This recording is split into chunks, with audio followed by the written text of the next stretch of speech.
Ministry of new and renewable energy के क्षेत्र का पीएम सूर्य घर मुफ्त बिजली योजना आज इसको मंजूरी मिली है। 1 करोड़ घरों को 300 यूनिट मुफ्त बिजली मिलेगी और ये 1 करोड़ परिवारों को ही मुफ्त बिजली के 300 यूनिट मिलने के बाद 15,000 रुपया सालाना आमदन भी होगी। एक बड़ी क्रांतिकारी योजना है जहां पर 1 करोड़ घर यानी कि लगभग 5 से 6 करोड़ लोगों के जीवन में सीधा प्रभाव पड़ेगा, उनको लाभ मिलेंगे, आय के साधन बढ़ेंगे।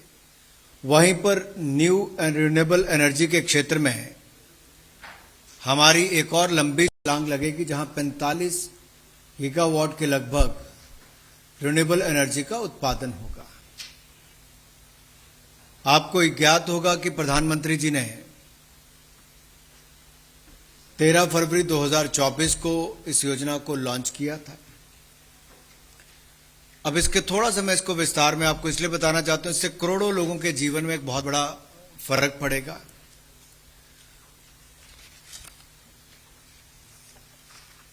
हर परिवार के लिए 2 किलोवाट तक के रूफटॉप सोलर प्लांट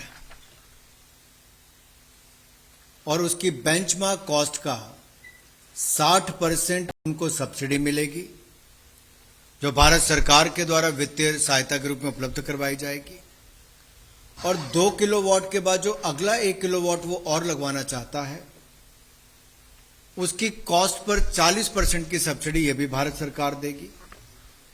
इस प्रकार से 3 किलोवाट के रूफटॉप सोलर प्लांट पर जो लगभग 1,45,000 रुपए की लागत आएगी, उसमें 78,000 रुपया 78,000 रुपीज की सब्सिडी भारत सरकार के द्वारा दी जाएगी।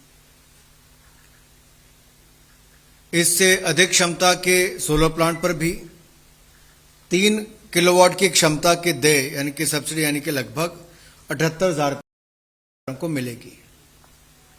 अब इस योजना का आसानी से लाभ मिल सके, इसके लिए एक नेशनल पोर्टल लॉन्च किया गया है, जो घरों के जो रेजिडेंट कंज्यूमर्स हैं वो इस पोर्टल पर आवेदन कर सकते हैं और अपनी चॉइस का वेंडर और रूफटॉप सोलर के मेक का यानी कि उसका निर्माता कौन है उसका चयन कर सकेंगे। फिर वेंडर द्वारा जो रूफटॉप सोलर के इंस्टॉलेशन के बाद डिस्कॉम्स के द्वारा नेट मीटरिंग का इंस्टॉलेशन किया जाएगा और इसका प्रमाण और सर्टिफिकेट जो है वो पोर्टल पर अपलोड किया जाएगा, जिसके बाद भारत सरकार के द्वारा सीधा डीबीटी के माध्यम से उपभोक्ता के खाते में सब्सिडी डाल दी जाएगी। जो बाकी राशि है, अब 1,45,000 रुपये लगेगा, 78,000 रुपये भारत सरकार ने सब्सिडी दे दी, तो बाकी कहां से आएगा? बाकी के लिए भी भारत सरकार ने बैंक से उसका प्रावधान करवाया है और उसमें भी जो आपका रेपो रेट है उसके ऊपर भी केवल 0.5% ही वो चार्ज कर सकते हैं, इससे ज्यादा ब्याज नहीं चार्ज किया जाएगा। तो इसको और कॉस्ट इफेक्टिव और लाभकारी बनाने के लिए भारत सरकार ने ये भी की और बैंक से सस्ती ब्याज दर पर यह लोन उपलब्ध होगा। कंज्यूमर जो भोक्ता है वो प्रति माह बिजली के बिल से होने वाली बचत, क्योंकि 300 यूनिट तो उसको मुफ्त में मिल जाएंगे, तो बिजली का बिल में बचत होगी वो भी, और जो एडिशनल यूनिट इसके बनते हैं उसको नेट मीटरिंग के माध्यम से जब बिकेगा तो उसमें से उसको पैसा मिलेगा। अब जैसे कि प्रतिमाह लगभग अगर 1,875 रुपये का भुगतान वो करता था, तो उसमें से 610 रुपये की अब राशि लोन की ईएमआई के रूप में जा सकती है और 1,265 रुपया जो उसका अलग से बचेगा, जो बिल नहीं देना पड़ता, तो उसको नकद यानी कि एक तरह से साल भर में लगभग 15,000 रुपये की बचत एक एक परिवार को होगी। तो 1 करोड़ परिवारों को 15,000 रुपया सालाना बचत भी हुई और 300 यूनिट प्रतिमाह बिजली भी मुफ्त में मिलने का काम हुआ। अगर उसको भी 600 रुपये के हिसाब से गिने तो लगभग साल का 7200 रुपया वो भी बनता है। अब जब आरडब्ल्यूए और ग्रुप हाउसिंग सोसाइटीज के लिए कॉमन फैसिलिटीज के लिए और कॉमन एरिया लाइटिंग या फिर इलेक्ट्रिक व्हीकल चार्जिंग आदि के लिए 500 किलोवाट तक के रूफटॉप सोलर प्लांट के लिए 18,000 रुपये प्रति किलोवाट की सब्सिडी दी जाएगी। इसके अलावा जो डिस्कॉम्स हैं इनको भी अपना आधारभूत ढांचा, इंफ्रास्ट्रक्चर और टेक्नोलॉजी को अपग्रेड करना पड़ेगा, डेडिकेटेड मैन पावर देनी पड़ेगी। उस व्यवस्थाओं के लिए भारत सरकार उनको इंसेंटिव देगी। कमर्शियल अथवा इंडस्ट्रियल सेक्टर के लिए भी जो रूफटॉप सोलर है उसको प्रमोट करने के लिए नेशनल पोर्टल पर सिंगल विंडो क्लियरेंस का प्रावधान किया जाएगा। ये सुविधा मिलेगी और एमएसएमई जो हमारा लघु सूक्ष्म उद्योग है उसको कम ब्याज पर फाइनेंस प्रोडक्ट को बैंकों के द्वारा उपलब्ध करवाया जाएगा। हर जिले में एक मॉडल सोलर विलेज बनाया जाएगा, यानी कि वहां पे घरों की छतों के ऊपर ये रूफटॉप सोलर प्लांट लगे होंगे। इसी तरह से ही रिन्यूएबल एनर्जी सर्विस कंपनी रेस्को पर आधारित रूफटॉप सोलर्स के मॉडल को बढ़ावा देने के लिए पेमेंट सिक्योरिटी सुनिश्चित करने के लिए डेडिकेटेड फंड भी बनाया जाएगा। अब इसमें कहीं अर्बन लोकल बॉडीज और हमारी जो पंचायती राज संस्थाएं वो ना रह जाएं, वो भी रूफटॉप सोलर प्लांट्स की एग्जीक्यूशन में जो बढ़िया काम करेंगी उनको हम इंसेंटिव देंगे और केंद्र सरकार के सभी भवनों पर 2025 तक प्रायोरिटी बेसिस पर मिशन मोड में रूफटॉप सोलर का डिप्लॉयमेंट किया जाएगा। एक इसमें आप सबके ध्यान में डाल दूं, जो भारत में मैन्युफैक्चर्ड सेल्स और मॉड्यूल होंगे उन्हीं का ही स्कीम में उपयोग किया जाएगा और सब्सिडी के आप पात्र बनेंगे। अब इसको 2023-24 से लेकर 2026-27 तक का प्रावधान रखा है और इसमें कुल मिलाकर 75,021 करोड़ रुपया का प्रावधान किया गया है और ये सेंट्रल सोलर स्कीम है, यानी कि पूरा पैसा जो सब्सिडी का है वो भारत सरकार ही देगी और बैंकों से भी रेपो रेट के ऊपर केवल 0.5% ब्याज लिया जाए, इसका प्रावधान भी भारत सरकार कराएगी। अब 45 गीगावाट की रूफटॉप सोलर की जो कैपेसिटी तैयार होगी, इसमें 30 गीगावाट की केवल रेजिडेंशियल एरिया में ही तैयार होगी। सो इससे जनरेट होने वाली सरप्लस बिजली को भी नेट मीटर पर बाकियों को भी दिया जाएगा। इस स्कीम के क्रियान्वयन से देश में सोलर मैन्युफैक्चरिंग को, सप्लाई चेन को और इंस्टॉलेशन और ऑपरेशन मेंटेनेंस, इन सब में लगभग 17 लाख लोगों को सीधे तौर पर रोजगार के अवसर मिलेंगे। 17 लाख लोगों को सीधे रोजगार के अवसर, और इसमें देश में सोलर एनर्जी का इकोसिस्टम भी सुदृढ़ होगा। जो दूसरा विषय है वो कृषि से और खेती बाड़ी से जुड़ा हुआ है। और जब मैं कृषि की बात करता हूं तो खाद, यूरिया, इस सब का एक बहुत बड़ा महत्व है। अब पिछले कल ही जैसे माननीय प्रधानमंत्री जी ने हजारों नहीं करोड़ों किसानों को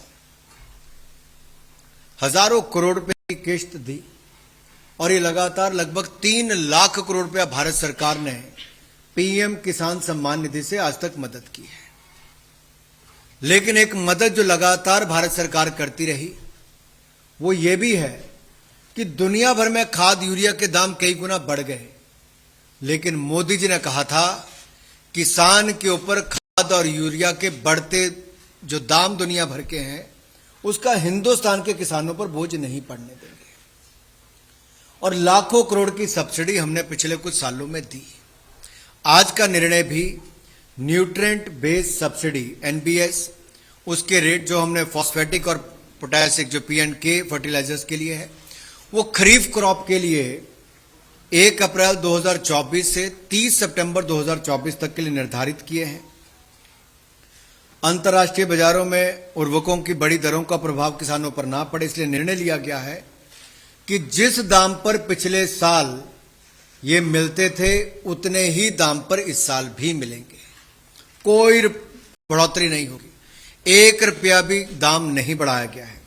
आगामी खरीफ सीजन के लिए इसके लिए जहां नाइट्रोजन के लिए 47.2 रुपये प्रति किलो, फॉस्फोरस के लिए 28.72 रुपये प्रति किलो, पोटास के लिए 2.38 रुपये प्रति किलो, सल्फर के लिए 1.89 रुपये प्रति किलो सब्सिडी निर्धारित की गई है।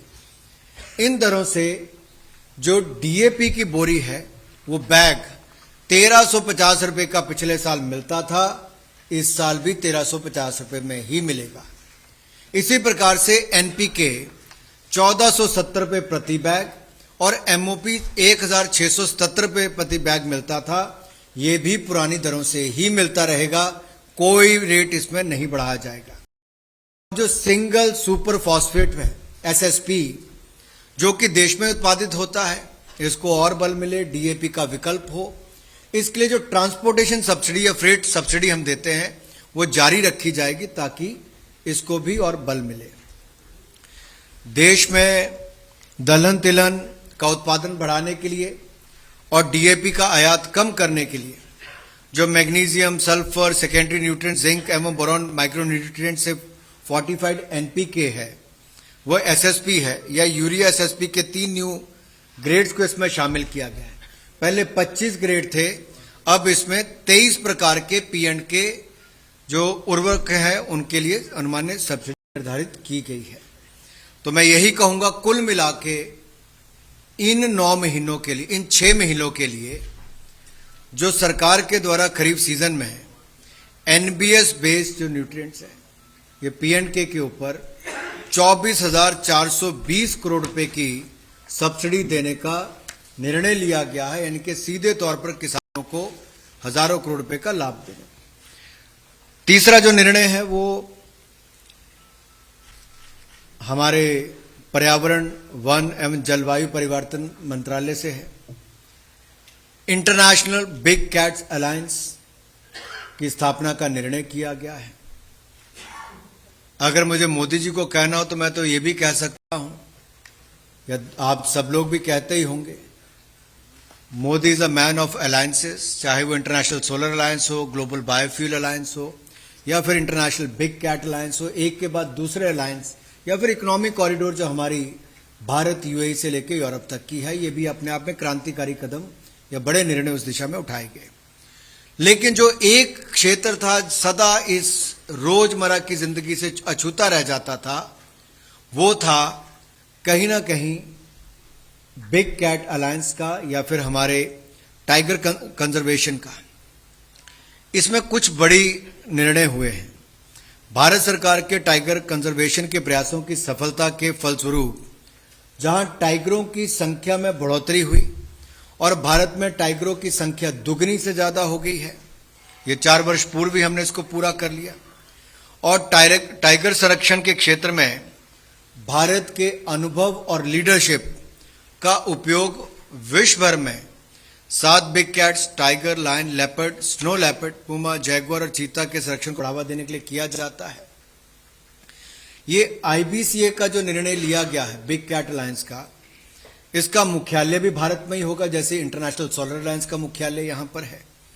इस अलायंस में वैसे देश सदस्य होंगे जहां ये 7 बिग कैट्स पाए जाते हैं, और या फिर पूर्व में ये प्रजातियां पाई जाती थी।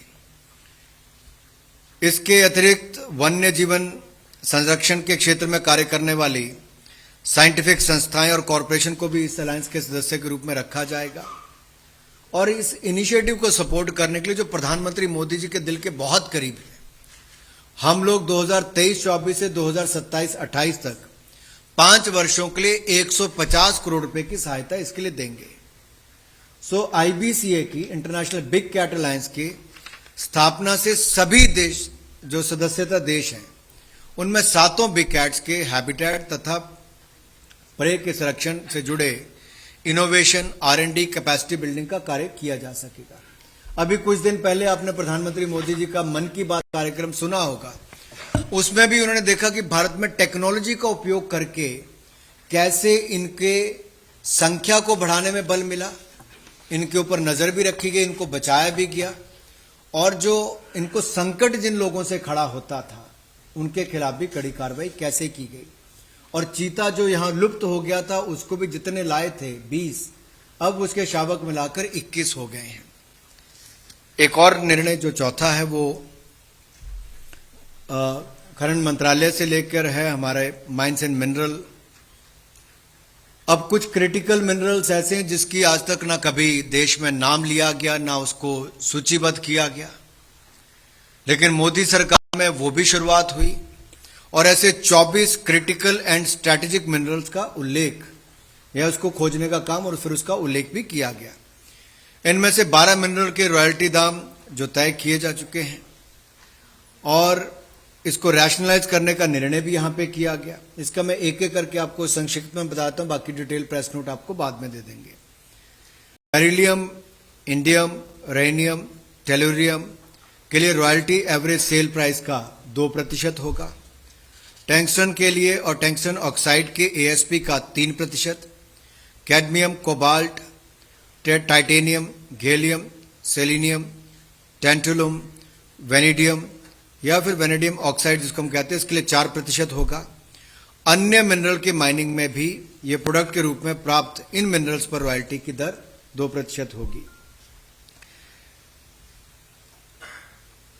जियोलॉजिकल सर्वे ऑफ इंडिया और मिनरल एक्सप्लोरेशन कॉर्पोरेशन लिमिटेड द्वारा की गई इस प्रोस्पेक्टिंग के आधार पर देश में इन 12 क्रिटिकल और स्ट्रेटेजिक मिनरल के रिजर्व पाए गए हैं और पहली बार इन 12 क्रिटिकल और स्ट्रेटेजिक मिनरल्स के उत्पादन का मार्ग प्रशस्त हुआ है। अब देश में इन खनिजों को अपनी आवश्यकताओं के लिए पूरी तरह आयात पर निर्भर हम पहले रहते थे, लेकिन अब आत्मनिर्भरता में एक क्षेत्र ये भी होगा।